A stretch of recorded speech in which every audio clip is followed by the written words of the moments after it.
నిద్రపోతుంటే ఎంతో అమాయకంగా ఉన్నారు. నిద్రలో ఆయనకి ఎంత ప్రశాంతతగా ఉందో అదే ప్రశాంతత ఆయనకి జీవితంలో కూడా ఇవ్వాలనుకుంటున్నాను. ఇంకా ఈ ఒక్కరోజు, ఆ తర్వాత మీకు నేను ఏ కష్టమూ రానివ్వను, ఎవరిని మోసం చేయనివ్వను. అభి లేవగానే ఈ ఫ్లవర్స్ చూసాడంటే నేను కోపం అంతా పూర్తిగా మర్చిపోతాడు.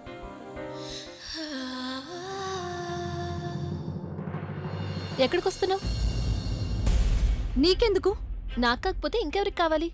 అయినా నువ్వు నాకు ఖచ్చితంగా సమాధానం చెప్పాలి, ఎందుకంటే నీ మంచి కోసమే నేను మాట్లాడుతున్నాను కాబట్టి. నిన్న నీతో గొడవ పడిన తర్వాత అతి కష్టం మీద ఆయనకు నిద్ర పట్టింది. ఇప్పుడు టైం కాని టైంలో నువ్వు వెళ్ళి ఆయన లేపావనుకో, అప్పుడు ఈ పువ్వులకు బదులు వీటి ముళ్ళులు దొరుకుతాయి. ఆయన లేచిన తర్వాత వచ్చి కలు. నాకు సజెషన్ ఇచ్చినందుకు థ్యాంక్ యూ. నువ్వు ఇచ్చిన సజెషన్ ని నీ దగ్గర పెట్టుకో, నాకు అక్కర్లేదు. ఇక ఈ పూల గురించి అంటావా? ఈ పూలను చూసిన తర్వాతే అభికి తెల్లవారుతుంది. అలాగే పువ్వులను చూసిన తర్వాతే అభి మొహంలో చిరునవ్వు వస్తుంది. అలాగే నాకు పువ్వులకి బదులు పువ్వులే దొరుకుతాయి. కానీ ముళ్ళ గురించి అంటావా? ఈ ముళ్ళైతే నీకే దక్కుతాయి, ఎందుకంటే ముళ్ళులు ఇంకా బాధలు నీ తలరాతలోనే రాసిపెట్టున్నాయి కదా. సో నో, ప్లీజ్ ఎక్స్క్యూజ్ మీ.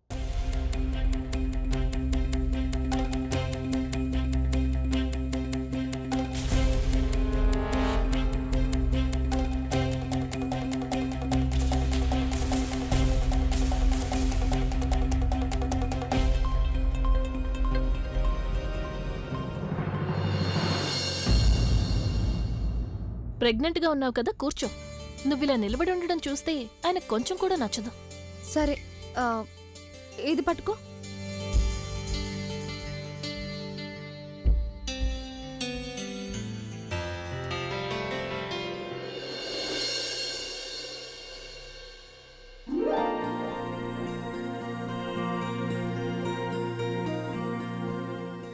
పొద్దున్నే మస్కా కొట్టడానికి వచ్చావా? నీకు అసలు ఏం కావాలి? నన్ను ప్రసన్నం చేసుకోవడానికి ఇలా పువ్వులు తీసుకుని వచ్చావు? ఈ పూలు నేను తీసుకొచ్చాను. ఇందక్కడి నుంచి నీకోసం వెయిట్ చేస్తున్నాను. అదే, నేను కూడా అదే చూస్తున్నాను. ఇంత అందమైన పువ్వులు ఈ ముళ్ళ దగ్గర ఎందుకున్నాయా అని.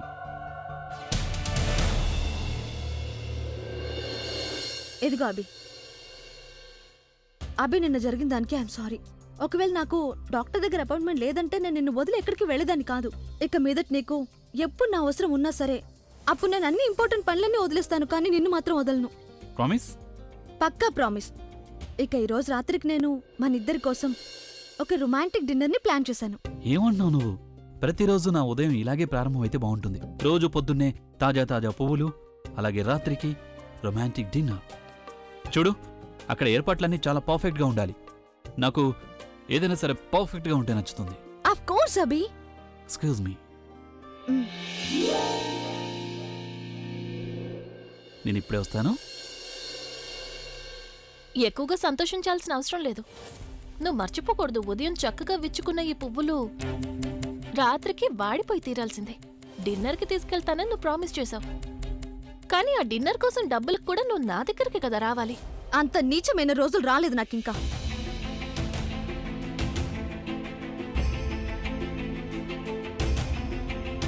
రొమాంటిక్ డిన్నరా? ప్లాన్ అయితే నువ్వు చేసావు, కానీ అరేంజ్మెంట్స్ ఇప్పుడు నా పద్ధతిలో నేను చేస్తాను.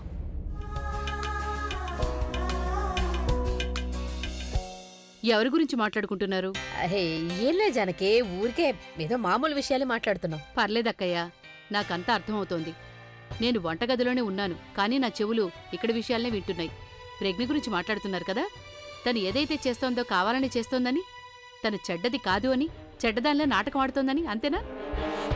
లేదు జానకి, అలాంటిదేం లేదు. అక్కయ్య, మీరు నాకు చెప్పలేదు కదా. నాకు మీ మీద చాలా కోపంగా ఉంది. అలాంటిదేం లేదు జానకి, ఎందుకింత రాద్ధాంతం చేస్తున్నావు? పర్లేదులేండి అక్కయ్య, మీ మాటలు నేను వినుండకపోతే అప్పుడు నాకేమీ తెలుసుండేది కాదుగా. అప్పుడు నేను ఎప్పటికీ ప్రజ్ఞను ద్వేషిస్తూ ఉండేదాన్ని. తనకి ఎంతమంది ఆశీర్వాదం దక్కితే అంత మంచిదవుతుంది. కాని నేను పిచ్చిదాన్ని. తనని తిడుతూ ఉన్నాను, శాపనార్థాలు పెడుతూ ఉన్నాను. నాకెంతో పాపం చుట్టుకుంటుంది. అయినా మీకెందుకులేండి, మీరైతే నన్ను మీతో పాటు ఉండనిస్తూ కూడా బయట వాళ్లలాగా ప్రవర్తిస్తూ ఉంటారు. కానీ మీరు నన్నెప్పుడు కూడా పరాయిదాన్లా చూస్తూ ఉంటారు. మీరెప్పుడు నన్ను ఇలాగే బాధ పెడుతూ ఉంటారు. నేనే పిచ్చిదాన్ని. మీ మీద ప్రేమతో ఇక్కడే పడుండిపోయాను, ఎక్కడికి వెళ్లకుండా. నువ్వు మాట్లాడడం పూర్తయిందా? అరే, నేను నిన్ననే కలిశాను ప్రజ్ఞని. నేను తిరిగొచ్చేసరికి నువ్వు నిద్రపోయావు కదా. ఉదయం లేచి చూస్తే కూరలు తీసుకురావడానికి నువ్వు మార్కెట్కి వెళ్ళిపోయావు. వదిలేండి అక్కయ్య, నాకు సాకులు చెప్పొద్దు. నేనంతా అర్థం చేసుకున్నాను. ఇప్పటికే చాలా జరిగింది. నేనింకిక్కడుండలేను. ఇక నేను వెళ్ళిపోతాను. నేను నిజంగానే వెళ్ళిపోతాను. నేను ఇక్కడి నుంచి వెళ్ళిపోయిన తర్వాత అప్పుడు నా లోటు మీకు తెలుస్తుంది. నేను వెళ్ళిన తర్వాత మీకు అనిపిస్తుందేమో జానకి కూడా ఈ ఇంట్లో ఒక సభ్యురాలని. ఆ తర్వాత ఎంత పిలిచినా నేను తిరిగి రాను. నేను వెళ్తున్నాను. నిజంగానే వెళ్ళిపోయింది. ఆగు, బట్టి చేతితో ఎందుకు వెళ్తున్నావు? ఇంట్లో నీ సామాన్లున్నాయి కదా, వాటిని కూడా తీసుకెళ్ళిపో. మళ్ళీ సామాన్లున్నాయని వెనక్కి రావద్దు చెప్తున్నాను నేను ముందే. అలా ఇలా వెళ్ళిపోతాను? మొత్తం లెక్కలన్నీ చూస్తాను. ఒక్క రూపాయి కూడా వదిలిపెట్టను. పగ తీర్చుకోవడం నాకు కూడా తెలుసు. నేను అసలు ఇక్కడి నుంచి ఎక్కడికి వెళ్ళను. ఆగో, ఈ ట్రే తీసుకెళ్.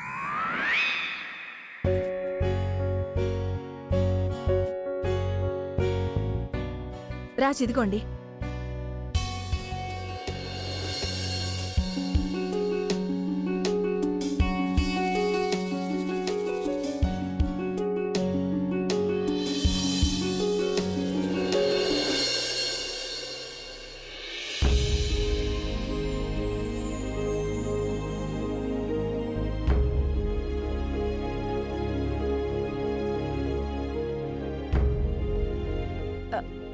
ఇదిగోండి.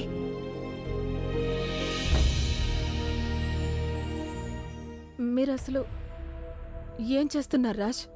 నన్ను ఎందుకు ఇలా ఇగ్నోర్ చేస్తున్నారు? ప్లీజ్ నాతో మాట్లాడండి. ప్లీజ్ ప్లీజ్ నాతో మాట్లాడండి. చూడండి, ఒకవేళ నన్ను మీకు ఇలా దూరంగా ఉంచారంటే అప్పుడు నేను చచ్చిపోతాను రాజ్. నేను ఇప్పటికే చచ్చిపోయాను వైశాలి. ఎందుకు అలా ఉట్టుకోకు. మాట్లాడుతూ- నువ్వు నా మీద ఎంత ప్రేమ చూపిస్తే నాకు నీ మీద అంత ద్వేషం పెరుగుతూ ఉంటుంది. నిన్ను నా నీడ అనుకున్నాను, కానీ నువ్వు నన్ను చీకట్లో ఉంచావు. ఇదే నీకు వేసే శిక్ష. ఏ విధంగా అయితే జైల్లో నేను ఒంటరిగా గడిపానో అదే విధంగా నేనుండగా కూడా నువ్వు ఒంటరిగా బతకాల్సి ఉంటుంది వైశాలి. నువ్వు నాకు భార్య అయ్యుండి కూడా భార్య హోదా ఎప్పటికీ దక్కదు. ప్లీజ్ రాజ్, ప్లీజ్ నన్ను క్షమించండి. నేను ఒప్పుకుంటున్నాను, నా వల్ల చాలా పెద్ద పొరపాటు జరిగిందని. దానికి మీరు నన్ను క్షమించండి. రాజ్, శిక్ష మీకు పడింది, కానీ ఇంట్లో ఉండి కూడా నేను శిక్ష అనుభవించాను. నేను పూర్తిగా మారిపోయాను. ఒక్కసారి నా మీద నమ్మకం ఉంచి చూడండి. నేను మీకు దండం పెడతాను, మీ కాళ్ళు పట్టుకుంటాను రాజ్. దయచేసి నన్ను క్షమించండి రాజ్, నన్ను క్షమించండి. లే, ఇలా కాళ్ళ మీద పట్టడం వల్ల ఎలాంటి ప్రయోజనం ఉండదు. ప్లీజ్.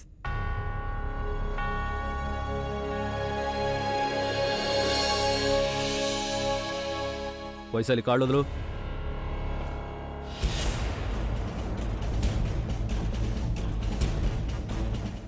బావగారు, నేను ఇలా మధ్యలో మాట్లాడకూడదు.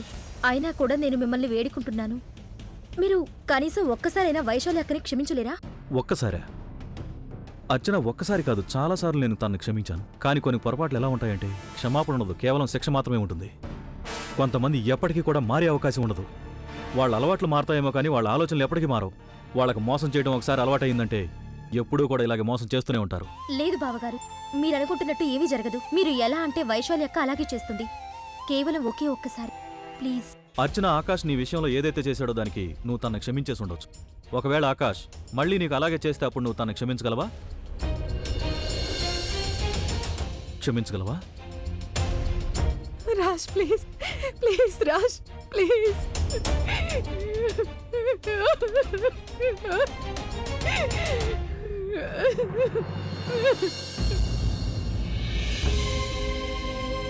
లేదక్కా, ప్లీజ్ నువ్వు వేడవకు.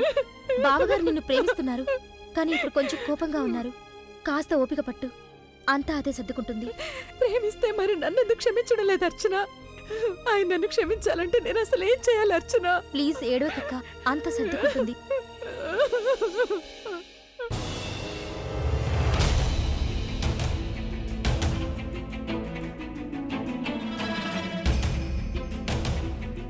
తను చాలా భయపడిపోయింది. అక్కడికి రాకుండా రిస్క్ తీసుకుంటుందని నాకు అస్సలు అనిపించడం లేదు. వదిన, మనం దీన్ని కూడా గ్యారంటీగా చెప్పలేం కదా.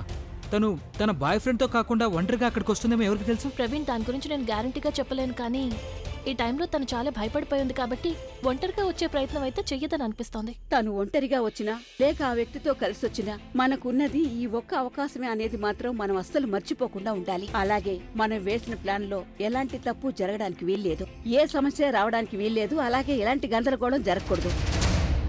ఏంటి సరళగారు, నిజమే కదా? ఇంతవరకు ఇవన్నీ ఎలా చేస్తూ వచ్చారో నాకు అసలు అర్థం కావడం లేదమ్మా. మీరేం చేయాలనుకుంటే అది అలాగే చెయ్యండి. నేను కేవలం ఒకటే కోరుకుంటున్నాను, నా కూతురు ఇంకా అభి సంతోషంగా ఉండాలి. అమ్మ నువ్వేమాత్రం కంగారు పడుకో, అలాగే జరుగుతుంది. తన్ను గురించి నిజం అందరి ముందు బయటపడితే అంతే చాలు. నేను నా లక్ష్యాన్ని సాధించాలి అని నువ్వు నన్ను మనస్ఫూర్తిగా ఆశీర్వదించమ్మా, అంతే చాలు. ఒక్క నిమిషం వదిన, మీరు ఆశీర్వాదం తీసుకోవాలనుకునే ముందు నేను మీకు విషయం చెప్పాలనుకుంటున్నాను. నేను డిసైడ్ అయ్యాను మీరు అక్కడికి వెళ్ళకూడదని. ఇన్ఫాక్ట్ నేను ఆలోచించాను, ఆ బ్లాక్ మెయిలర్గా నేను అక్కడికి వెళ్తాను. ప్రవీణ్, అసలు ఇలా ఎలా జరుగుతుంది? వదిన, ఇదంతా ఎలా జరుగుతుంది, ఎలా చేస్తాను అనేది నాకు తెలియదు, కానీ మీరు అక్కడికి ఒంటరిగా వెళ్ళడం మాత్రం నేను ఒప్పుకోను. మన బుల్బుల్ విషయంలో అంత ఘోరం జరిగిన తర్వాత నేను మీ విషయంలో, మీ లైఫ్ విషయంలో ఎలాంటి రిస్క్ తీసుకోలేను వదిన. అయినా మనం ఎన్ని ప్లానింగ్లు వేసినా, ఎన్ని ఏర్పాట్లు చేసినా సరే అక్కడ ఏం జరుగుతుంది అనేది మనం ఎవరూ చెప్పలేం కదా. ఎవరికి తెలుసు తన బాయ్ ఫ్రెండ్ చాలా ప్రమాదకరమైన వ్యక్తేమో. అలాగే ఆంటీ గారు తన అక్కడికి తన బాయ్ ఫ్రెండ్తో రాకుండా ఎవరైనా గోండాలతో వస్తే అప్పుడు మనం ఏం చేయగలం? ఏదేవైనా ఖచ్చితంగా నేనే అక్కడికి వెళ్ళాలి. అయినా నువ్వు తనతో బ్లాక్ మెయిలర్లో ఎలా మాట్లాడతావు చెప్పు? ఈ రోజు వరకు తనతో నేనే కదా మాట్లాడాను, నా గొంతు గుర్తుపడుతుంది. తనకి నీ మీద అనుమానం వచ్చిందంటే? ప్రవీణ్, అమ్మమ్మ కూడా ఇప్పుడే కదా చెప్పారు, ఇది మనకున్న ఆఖరి అవకాశం, అందుకే మనం రిస్క్ తీసుకోలేము. అలాగే తనకి మన మీద అనుమానం వచ్చిందంటే తన్నుని మళ్ళీ ఇరికించడం చాలా కష్టమైపోతుంది. వీటన్నిటిలో పడి నేను ఆయన చూసుకోవడం కుదరడం లేదు. ఎవరో ఒకరు ఆయన్ని చూసుకోవాల్సిన అవసరం ఉంది కదా. వదినా, మీరు అక్కడికి వెళ్ళడం కూడా ప్రమాదమే. నేను నాకు చెప్పేది తెలుసు ప్రవీణ్, అది చాలా ప్రమాదకరమైంది, కానీ ప్రమాదాన్ని మనం ఎదుర్కోవాలి. ఈ లక్ష్యాన్ని పూర్తి చేయడానికే కదా మన బుల్బుల్ ప్రాణాల్ని కూడా వదిలేసింది. మరి నేను ఇంత చిన్న రిస్క్ ని తీసుకోలేనా? వదినా, నేను కూడా అదే చెప్తున్నాను. బుల్బుల్కి అలా జరిగిన తర్వాత నేను మిమ్మల్ని అమ్మమ్మ, మీరైనా తనకు నచ్చ చెప్పండి. ప్రజ్ఞ, నువ్వు చెప్పింది నిజమేనమ్మా, కానీ ప్రవీణ్ చెప్పేది నిజమే అనిపిస్తోంది. మనకి ప్రమాదం ఉందని తెలిసి కూడా రిస్క్ తీసుకోవడం మంచిది కాదు. మనం ఏం చేయాలంటే ఆ బ్లాక్ మెయిలర్గా నువ్వే ఉండాలి. ప్రవీణ్ కూడా నీతో పాటు వస్తాడు. కానీ ముందు నువ్వు నేను చెప్పేది పూర్తిగా వినమ్మా. ప్రవీణ్ నీతో పాటు వస్తాడు, కానీ దూరంగా నిలబడుంటాడు. ఒకవేళ తనకి అనిపిస్తే నువ్వు ఏదైనా ప్రమాదంలో ఉన్నావని తను వెంటనే అక్కడి నుంచి నీకు సాయం చేయడానికి వచ్చేస్తాడు కదా. ఇది సరిగ్గా ఉంటుంది కదా. ఇక దానివల్ల ఏమవుతుందంటే అప్పుడు మనం కాస్త సేఫ్గా కూడా ఉండొచ్చు కదా. అలాగే ఎలాంటి చోటు వెతుకుతారంటే అది మీ ఇద్దరికీ చాలా సేఫ్గా ఉండాలి. ఆ చోటు మనకు తెలుసుండాలి. ఐ థింక్ ఇది చాలా బ్రిలియంట్ ఐడియా. ఒకవేళ ఇలా జరిగిందంటే అప్పుడు దాని అర్థం మీరు అక్కడ ఒంటరిగా ఉన్నా కూడా మీరు ఒంటరిగా లేనట్టే. ఎందుకంటే నేను ఎక్కడైనా దాక్కుని మిమ్మల్ని గమనిస్తూ ఉంటాను. వదిన, మనం ఎన్ని ఏర్పాట్లు చేసుకున్నా అవన్నీ ఈ రోజే పూర్తి చేయాల్సి ఉంటుంది. కానీ ఎంత తక్కువ సమయంలో ఇదంతా నేను చేయగలనా లేదో అర్థం కావట్లేదు. మరొక వ్యక్తి ఎవరైనా కావాలి మనకి, కానీ ఇప్పుడు ఎవరు దొరుకుతారు చెప్పు?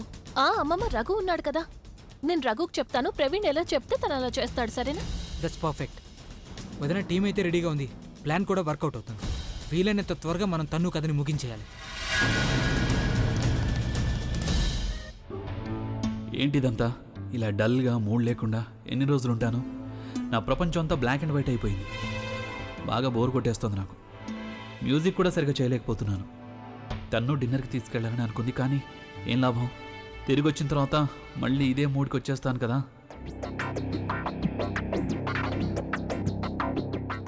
అభి ఎక్కడ నిలబడి ఏం ఆలోచిస్తున్నాడు? ప్రజ్ఞ, నువ్వు నా జీవితాన్ని నాశనం చేసావు కదా, ఇప్పుడు చూడు నేను నీ జీవితాన్ని ఎలా నాశనం చేస్తానో. నీ లైఫ్లో నేనిప్పుడు తను అనే గ్రహాన్ని ప్రవేశపెట్టబోతున్నాను.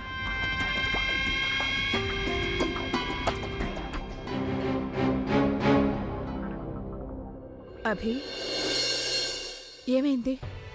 చాలా దిగులుగా కనబడుతున్నావు. లేదు, అది ఏం లేదు, ఊరికే. ఏదో దాస్తున్నావు అభి. రాజ్ మీద కోపంగా ఉందా? మీ అన్నీ నువ్వు క్షమించలేవా అభి? అరే, అలాంటిదేం లేదు వదినా. నేను తనని ఎప్పుడో క్షమించేశాను. నేనిప్పుడు వేరే విషయం గురించి ఆలోచిస్తున్నాను. నువ్వు నీ సమస్యను నాతో షేర్ చేసుకోవచ్చు కదా అభి. నేను నీకేమైనా హెల్ప్ చేయగలనేమో ట్రై చేస్తాను. నా జీవితంలో ఏం జరుగుతుందనేది నాకే అసలు అర్థం కావట్లేదు వదినా. ఎందుకో కానీ చాలా దిగులుగా, ఇంకా ఎంతో ఒంటరితనంగా ఫీల్ అవుతున్నాను నేను. ఎందుకో తెలీదు, నా విషయంలోనే అసలు ఎందుకు ఇలా జరుగుతుందో. ఎందుకు అనేది నాకు తెలుసు అభి. నీ జీవితంలో ప్రేమ అనేది లేదు కదా అభి. ఒక జీవిత భాగస్వామి కావాలి. అలా ఎవరూ లేరు కాబట్టి నీకు ఏది సరిగ్గా అనిపించడం లేదు, అవునా?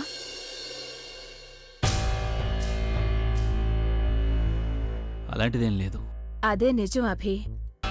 మనిషి ఎంత స్ట్రాంగ్గా ఉన్నప్పటికీ కూడా ఒంటరిగా అయితే తను తన జీవితాన్ని నెట్టికెళ్లలేడుగా. జీవిత భాగస్వామి లేని ఏ మనిషి జీవితమైనా, రాజునే నువ్వు ఎగ్జాంపుల్గా తీసుకో. ఆయన జైలు నుండి తిరిగొచ్చిన తర్వాత ఎంతో ఒంటరిగా ఫీల్ అయ్యారాయన. అందరి మీద చిరాకు పడుతుండేవారు. ఇంకా చెప్పాలంటే నాతో కూడా మాట్లాడేవారు కాదు. కానీ ఎంతైనా నేను ఆయన భార్యను కదా అభి. నేను ఆయన్ని ఆ పరిస్థితిలో ఒంటరిగా వదల్లేదు. ఎంతో ప్రేమిస్తున్నాను కదా, అందుకే నేను ఆయన్ని వాటన్నిటి నుంచి బయటికి తీసుకొచ్చేశాను.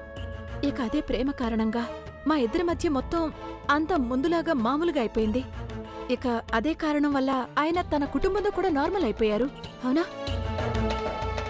నాకేమనిపిస్తుందంటే అభి, నువ్వు ఇక తనుని పెళ్లి చేసుకోవడమే మంచిదేమో. లేదు, నా ఉద్దేశం ఏంటంటే ఇంకా దేనికోసం ఎదురుచూస్తున్నావని. సరైన సమయం కోసమా? అభి, నువ్వు సరైన నిర్ణయం తీసుకున్నప్పుడే కదా సరైన సమయం నీ ముందుంటుంది. ఏం ఆలోచిస్తున్నావు? తను గురించే కదా అభి. అభి, తను చాలా మంచి అమ్మాయి. తను నిన్నెంతగానో ప్రేమిస్తుంది కూడా. నిన్ను చాలా సంతోషంగా చూసుకుంటుంది. మీ పెళ్ళైన తర్వాత నిన్నెప్పుడు కూడా బాధపడనివ్వదు. అలాగే ఇక అప్పుడు నువ్వు ఇంతకు ముందు అభిలా ఉంటావు. నీకు తనుని పెళ్లి చేసుకోవాలని లేదు అంటే అది నీ ఇష్టం అభి. లేదు దినా, అలాంటిదేం లేదు.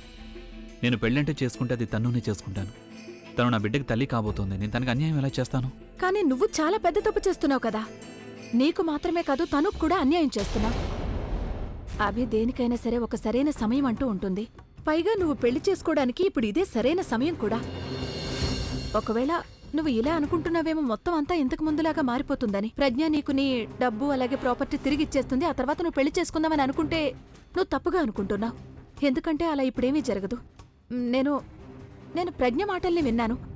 తను దీని గురించి ఎవరితోనో ఫోన్లో మాట్లాడుతుంటే విన్నాను. చూడు, నాకు కరెక్ట్ అనిపించింది అది నేను నీకు చెప్పేశాను. ఇక నిర్ణయం నీ చేతుల్లోనే ఉంది అభి. నీకేదనిపిస్తే అది చెయ్యి. చూడదినా, ఒకవేళ నేను అనుకున్నా కూడా పెళ్లి చేసుకోలేను. ఒకవేళ పెళ్లి చేసుకోవాలంటే దానికి చాలా డబ్బు అవసరం ఉంటుంది. అంత డబ్బు ఇప్పుడు నా దగ్గర ఎక్కడుంది చెప్పొదినా? అయితే నువ్వు కోర్టు మ్యారేజ్ చేసుకో. కోర్ట్ మ్యారేజ్ కూడా డబ్బు కావాలి కదా వదినా. లాయర్కైనా ఫీజు ఇవ్వాలి కదా మనం. ఓ సంతే కదా. నువ్వు ముందు సరే అని చెప్పు. నాకొక ఫ్రెండ్ ఉన్నాడు, స్కూల్ ఫ్రెండ్. తను చాలా పెద్ద అలాగే మంచి లాయర్ కూడా. నేను మాట్లాడతాను తనతో. నేను తనకి చెప్పానంటే తను మన దగ్గర డబ్బులు కూడా తీసుకోడు. వైశాలి అక్క అసలు ఇదంతా ఎందుకు చేస్తోంది? చూడు, పెళ్లి చేసుకోవాలనుకుంటే అది ఈ రోజైతే ఏంటి, రేపైతే ఏంటి. ఒకవేళ ఈ రోజే చేసుకున్నావంటే అప్పుడు నువ్వు టెన్షన్ ఫ్రీ అయిపోతావు కదా.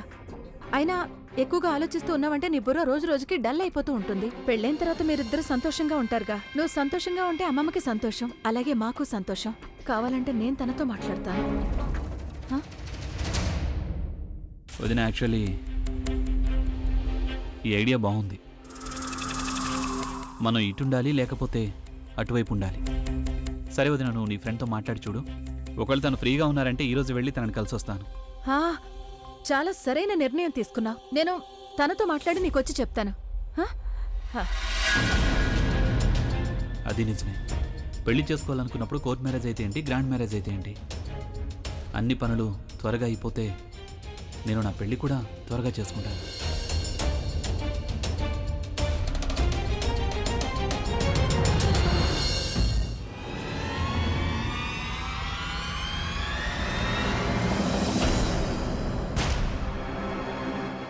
ఈ చోటు నువ్వు చాలా చక్కగా సెలెక్ట్ చేసావు ప్రవీణ్.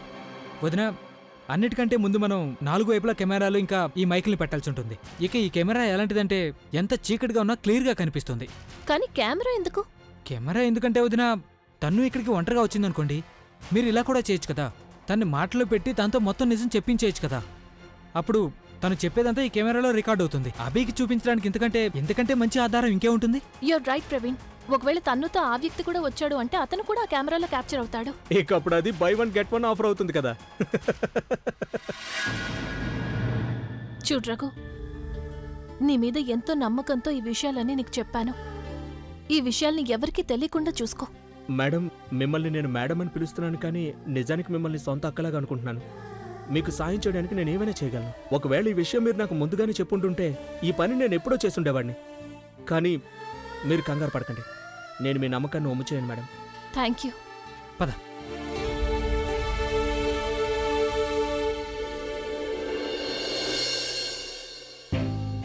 ఇది అసలు కరెక్ట్ కాదు. వైశాలి అక్క అయితే తప్పుదారిని ఎంచుకుంది. తన మాటల్ని బట్టి చూస్తుంటే ప్రజ్ఞక మీద పగ తీర్చుకోవాలనుకుంటోంది. అందుకనే అభి బావగారిని పెళ్లి చేసుకోమని ఒత్తిడి చేసి వెళ్ళింది. ఇప్పుడు బావగారు కూడా తన మాటలు వింటున్నారు. ఆయన తనతో కలిసి లాయర్ని కలవడానికి కూడా వెళ్ళారు. నేను ఈ విషయాన్ని వీలైనంత త్వరగా ప్రజ్ఞకి చెప్పాల్సి ఉంటుంది. ఇప్పుడు రఘు చాలా చీకటిగా ఉంది, కొంచెం రైట్కి జరుపు. Okay madam. రఘు ఒక పని చేయి, తొందరగా నువ్వు స్క్రూస్ ఫిక్స్ చేయి. ఇంకా మనం 3 కెమెరాలు పెట్టాల్సి ఉంది. అరే సార్ మీరేం కంగారు పడకండి, 10 నిమిషాల్లో మొత్తం అన్ని సెట్ చేసి పెట్టేస్తాను. మీరు నా స్పీడ్ని చూస్తుండండి. రఘు నువ్వు మాట్లాడకపోతే 10 నిమిషాల్లో అయిపోయినా 5 నిమిషాలు అవుతుంది. త్వరగా కానీ చాలా పనులు ఉన్నాయి మనకి. అది కాదు సార్. అర్చన, హలో అక్క, నువ్వెక్కడున్నావు? నేను కొంచెం బిజీగా ఉన్నాను. ఏమైంది? అంతా బానే ఉంది కదా, నువ్వెందుకు కంగారుగా ఉన్నావు? అక్క ఏదీ సరిగ్గా లేదు. వైశాలి అక్క తప్పుదారిలో వెళ్తోంది. తను అభి బావగారిని తన్నుని పెళ్లి చేసుకోమని ఒప్పిస్తోందక్క. ఏంటి? అవునక్క, నేను స్వయంగా నా కళ్ళతో చూశాను. తను బావగారితో ఏమని చెప్తుందంటే, బావగారు తన్నుని కోర్టు మ్యారేజ్ చేసుకుంటే మంచిదని. ఇక అభి బావగారు కూడా తన మాటలు విన్నారు. అంతేకాదు ప్రజ్ఞక్క, తను బావగారిని తనతో పాటు కోర్టుకు తీసుకుని వెళ్ళింది, కోర్టు మ్యారేజ్ కోసం. ఇదంతా నీ మీద పగ తీర్చుకోవడానికే చేస్తుందనిపిస్తోంది.